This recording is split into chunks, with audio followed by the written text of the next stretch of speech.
नमस्कार दोस्तों, कहानी क्राइम चैनल पर आपका स्वागत है। दोस्तों, आज की जो ये क्राइम की कहानी है वो है फिरोजाबाद उत्तर प्रदेश से। तो चलिए दोस्तों, शुरू करते हैं क्राइम की इस सच्ची कहानी को। फिरोजाबाद जिले का एक थाना है नगला खंगर। इसी के थाना क्षेत्र में एक गांव है धोनई। यही के रहने वाले अजय पाल का बेटा है प्रदीप यादव। वो झारखंड की एक कंपनी में नौकरी करता था। अजय पाल रक्षाबंधन से 9-10 दिन पहले अपने गांव धोनई आ गया था ताकि त्योहार अच्छे से मनाया जा सके। उसके आने से पूरा परिवार खुश था।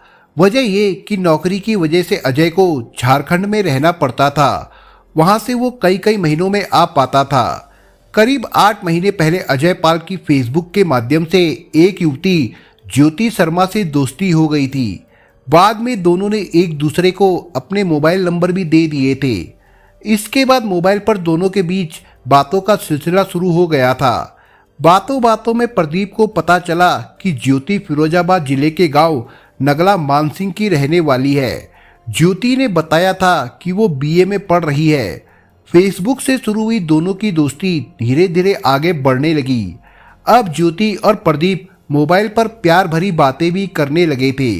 अगर किसी लड़के लड़की के बीच में लगातार बातचीत होती रहे तो कई बार प्यार हो जाता है। यही अजय पाल और ज्योति के बीच में भी हुआ। दोनों एक दूसरे को प्यार करने लगे।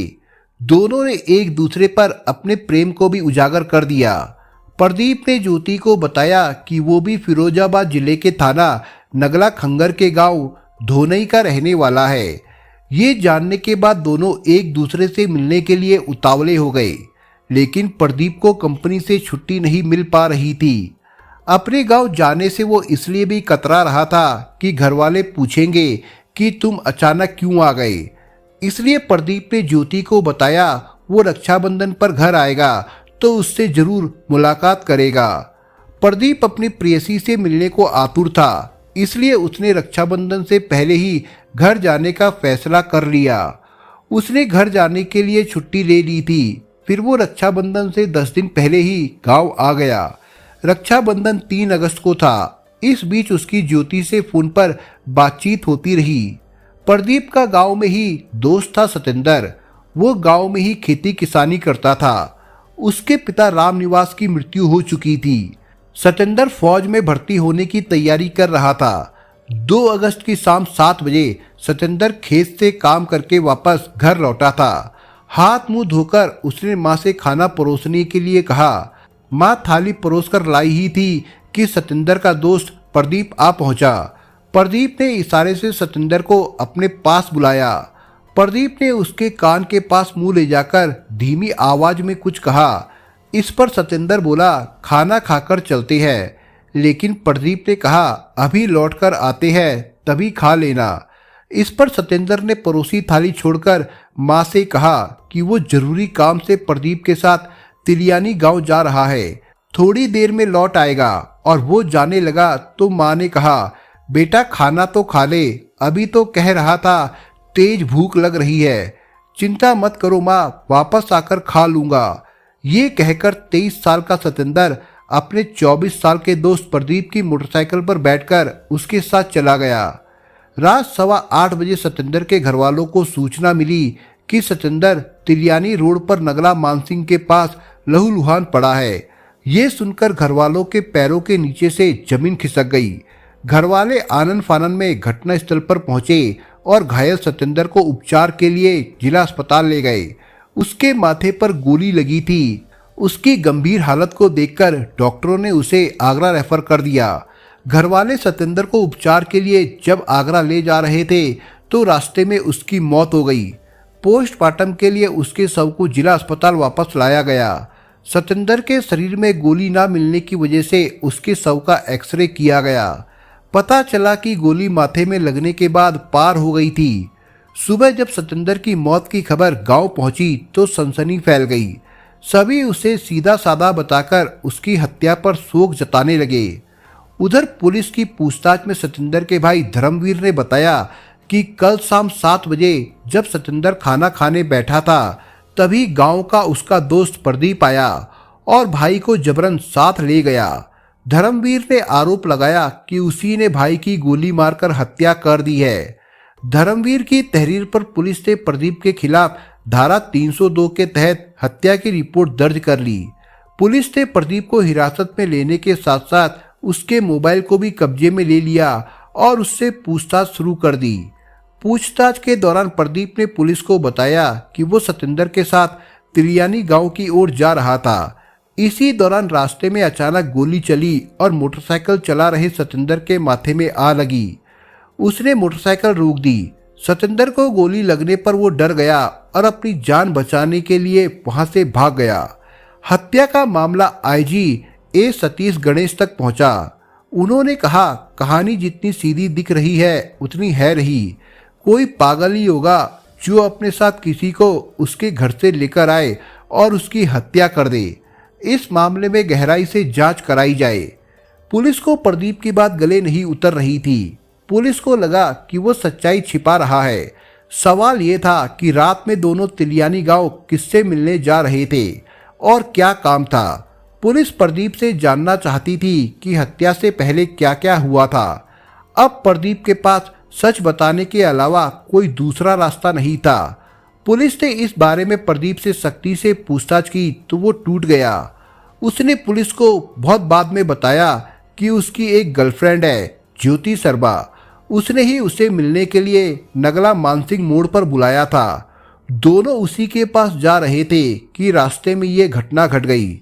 उसने पुलिस से कहा कि वो चाहे तो ज्योति से पूछ ले। प्रदीप के बयानों की सच्चाई जानने के लिए पुलिस ने ज्योति की तलाश शुरू की, लेकिन ज्योति होती तो मिलती। प्रदीप से उसका मोबाइल नंबर लेने के बाद सर्विलांस पर लगा दिया गया। साइबर सेल ने यह गुत्थी सुलझा दी। दरअसल प्रदीप को फंसाने के लिए ज्योति शर्मा के नाम से एक हाईटेक जाल बिछाया गया था। जांच में पुलिस को पता चला कि जो नंबर ज्योति शर्मा का बताया जा रहा था वो नंबर गांव इसहाकपुर निवासी राघवेंद्र उर्फ काके का है। पुलिस ने प्रदीप से कहा, तुम जिस नंबर को ज्योति शर्मा का बता रहे हो वो तो राघवेंद्र का है। ये सुनते ही प्रदीप का माथा ठनका। उसने पुलिस को बताया कि राघवेंद्र तो उससे रंजिश रखता है। लगता है वो मेरी बात ज्योति शर्मा नाम की किसी लड़की से कराता था। वो लड़की कौन है ये बात तो राघवेंद्र ही बता सकता है। एसएसपी सचिंदर पटेल इस सनसनीखेज हत्याकांड की पल पल की जानकारी ले रहे थे। उन्होंने इस केस के आरोपियों की गिरफ्तारी की जिम्मेदारी एसपी राजेश कुमार को सौंपी। साथ ही उन्होंने उनकी सहायता के लिए एएसपी डॉक्टर इरज राजा और थाना सिरसागंज के प्रभारी गिरीश चंद्र गौतम को लेकर एक पुलिस टीम का गठन कर दिया। इस पुलिस टीम में थाना प्रभारी के साथ ही एसओजी प्रभारी कुलदीप सिंह, एसआई रणवीर सिंह, अंकित मलिक, प्रवीण कुमार, कांस्टेबल विजय कुमार, परमानंद, राघव दुबे, हिमांशु, महिला कांस्टेबल हेमलता शामिल थे। इस टीम के सहयोग के लिए एसओजी प्रभारी कुलदीप सिंह को भी सहयोग करने का आदेश दिया गया। पुलिस शुरू से ही इस मामले की गहनता से जांच कर रही थी। जांच कार्य में एसएसपी सचिंदर पटेल के निर्देश के बाद और तेजी आ गई। 7 अगस्त को पुलिस को मुखबिर से जानकारी मिली कि नगला मानसिंह में हुई हत्या के आरोपी गड़सान रोड पर व्यास आश्रम के गेट के पास खड़े हैं। इस सूचना पर थाना प्रभारी गौतम पुलिस टीम के साथ बताए गए स्थान पर पहुंच गए और घेराबंदी करके राघवेंद्र उर्फ काके और उसके दोस्त अनिल यादव को गिरफ्तार कर लिया। पुलिस दोनों हत्या आरोपियों को थाने ले आई। पुलिस ने उनके कब्जे से हत्या में इस्तेमाल 315 बोर का तमंचा, 1 खोखा, 1 कारतूस, 3 मोबाइल और हत्या में इस्तेमाल की गई मोटरसाइकिल बरामद कर ली। दोनों आरोपियों ने सतेंद्र की हत्या करने का जुर्म कबूल कर लिया था। पुलिस लाइन सभागार में आयोजित प्रेस कॉन्फ्रेंस में एसपी राजेश कुमार ने हत्या आरोपियों की गिरफ्तारी की जानकारी दी। राघवेंद्र प्रदीप से रंजिश के चलते उसकी हत्या करना चाहता था। उसने फुल प्रूफ प्लान भी रचा। हत्या आरोपियों ने हाईटेक जाल बिछाया और प्रदीप को अपने जाल में फंसाकर उसे अपनी मनपसंद जगह पर बुला भी लिया, लेकिन निशाना चूक गया। हत्या प्रदीप की करनी थी, लेकिन हो गई उसके दोस्त सतेंद्र की। हत्या आरोपियों ने इस सनसनीखेज हत्याकांड के पीछे की जो कहानी बताई वो चौंकाने वाली थी। सन 2014 की बात है। प्रदीप के गांव धोनई की रहने वाली एक लड़की से थाना नगला खंगर क्षेत्र के गांव इसाकपुर निवासी राघवेंद्र का प्रेम प्रसंग चल रहा था। एक दिन प्रदीप राघवेंद्र को उसी लड़की के चक्कर में धोखे से बुलाकर अपने गांव ले आया था। उसने अपने परिवार के युवक हिमाचल से राघवेंद्र की पिटाई करवाने के साथ साथ उसे बेइज्जत भी करवाया। तभी से वो प्रदीप से रंजिश मानने लगा था। वो प्रदीप से अपनी बेइज्जती का बदला लेना चाहता था। लेकिन इस घटना के बाद प्रदीप नौकरी के लिए झारखंड चला गया था। राघवेंद्र के सीने में प्रतिशोध की आग धधक रही थी। करीब 8 महीने पहले उसे प्रदीप की फेसबुक से पता चला कि वो झारखंड की एक कंपनी में काम करता है। इसके बाद उसने ज्योति शर्मा बनकर उससे दोस्ती कर ली और उसका मोबाइल नंबर भी ले लिया। प्रदीप का मोबाइल नंबर लेने के बाद राघवेंद्र ने अपने मोबाइल में वॉइस चेंजर ऐप डाउनलोड किया। इसी ऐप के माध्यम से वो नगला मानसिंह की ज्योति शर्मा बनकर प्रदीप से बातें करने लगा। रक्षाबंधन पर प्रदीप को गांव आना था। राघवेंद्र को इसकी जानकारी थी। उसने कई दिन पहले से प्रदीप की हत्या की साजिश का ताना बाना बुनना शुरू कर दिया था। उसने ज्योति शर्मा बनकर आवाज बदलने वाले सॉफ्टवेयर से आवाज बदलकर प्रदीप को फोन किया। दोनों के बीच फोन पर प्यार भरी बातें होने लगी। मिलने के वादे हुए। फोन पर प्रदीप जिसे ज्योति समझकर हंसी मजाक करता था, उसे अपनी दिल की बात कहता था, वो राघवेंद्र था। वो भी ज्योति बनकर प्रदीप से पूरे मजे लेता था। रक्षाबंधन पर प्रदीप के घर आने की जानकारी राघवेंद्र को थी। प्रदीप से बदला लेने का अच्छा मौका देखकर उसने ज्योति की आवाज में 1 अगस्त को प्रदीप को नगला मानसिंह मोड़ पर मिलने के लिए शाम को बुलाया। उससे वादा किया कि आज मिलने पर उसकी सारी हसरतें पूरी कर देगी। पहले दिन मोटरसाइकिल पर 2 लोग होने के कारण राघवेंद्र घटना को अंजाम नहीं दे सका था। 2 अगस्त को उसने दोबारा ज्योति बनकर प्रदीप को फोन किया और मिलने के लिए बुलाया। प्रदीप ने ज्योति से कहा कि वो कुछ ही देर में उससे मिलने आ रहा है। इसके बाद प्रदीप अपने दोस्त सतेंद्र के घर गया और उसे साथ लेकर तिलियानी रोड स्थित नगला मानसिंह मोड़ की ओर चल दिया। नगला मानसिंह के पास रास्ते में राघवेंद्र अपने गांव के ही दोस्त अनिल यादव के साथ मोटरसाइकिल से पहले ही पहुंच गया था। प्रदीप को मोटरसाइकिल पर आते देखकर राघवेंद्र ने गोली चला दी। गोली प्रदीप को न लगकर उसके दोस्त सतेंद्र के माथे में लगी, जिससे बाद में उसकी मौत हो गई थी। पुलिस ने दोनों हत्या आरोपियों को न्यायालय में पेश किया, जहां से उन्हें जिला जेल भेज दिया गया था। इस सनसनीखेज घटना का खुलासा करने वाली टीम को एसएसपी सचिंदर पटेल ने 15,000 रुपये का पुरस्कार दिया। ये सच है कि युवक हो या युवतियां प्यार में अंधे हो जाते हैं। ना तो खुद गहराई से सोचते हैं और ना ही दूसरे को सोचने देते हैं। इसी वजह से कभी कभी ऐसा कुछ हो जाता है जो सावधानी बरतने पर नहीं होता। उसके अंधे प्यार ने उसके दोस्त की जान ले ली। आईजी के शक के चलते प्रदीप हत्या का आरोपी बनने से बच गया, जबकि उसकी जगह उसका दोस्त सतेंद्र बिना वजह मारा गया था।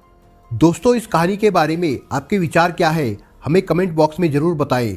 और दोस्तों, अगर आपको हमारा काम पसंद आया हो तो वीडियो को लाइक शेयर जरूर करिए। और अगर आपने अभी तक चैनल को सब्सक्राइब नहीं किया हो तो जाने से पहले चैनल को सब्सक्राइब जरूर करिए। दोस्तों, धन्यवाद।